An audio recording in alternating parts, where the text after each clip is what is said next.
Saudara, Anda kembali menyaksikan Aceh hari ini. PT ASDP melakukan penyesuaian terhadap harga tiket kapal. Meskipun terjadi penyesuaian harga, namun antusiasme warga untuk menggunakan moda transportasi laut ini tetap tinggi. PT ASDP Indonesia akhirnya melakukan penyesuaian terhadap tarif tiket kapal Roro.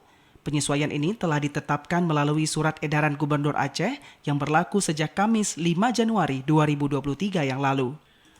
Penanggung jawab operasional Pelabuhan Ulele Banda Aceh, Taufik, mengatakan penyesuaian tarif tiket kapal Roro ini sebelumnya direncanakan pada akhir Desember 2022 yang lalu. Namun ditunda karena pertimbangan libur Natal dan Tahun Baru. Tentang penyesuaian tiket sebenarnya dari dulu tertunda. Inilah saatnya naikkan harga penyesuaian tiket dari 240 menjadi 457.000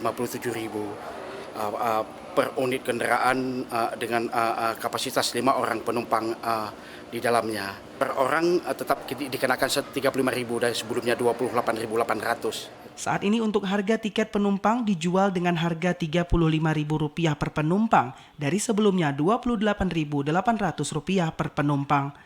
Sementara untuk kendaraan sepeda motor, harga tiket dijual dengan harga mulai dari Rp68.000 termasuk dengan 1 orang penumpang.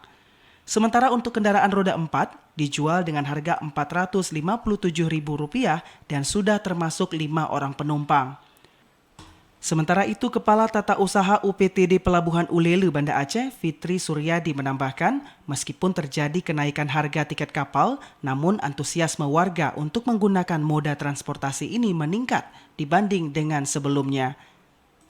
Tim Liputan TVRI melaporkan.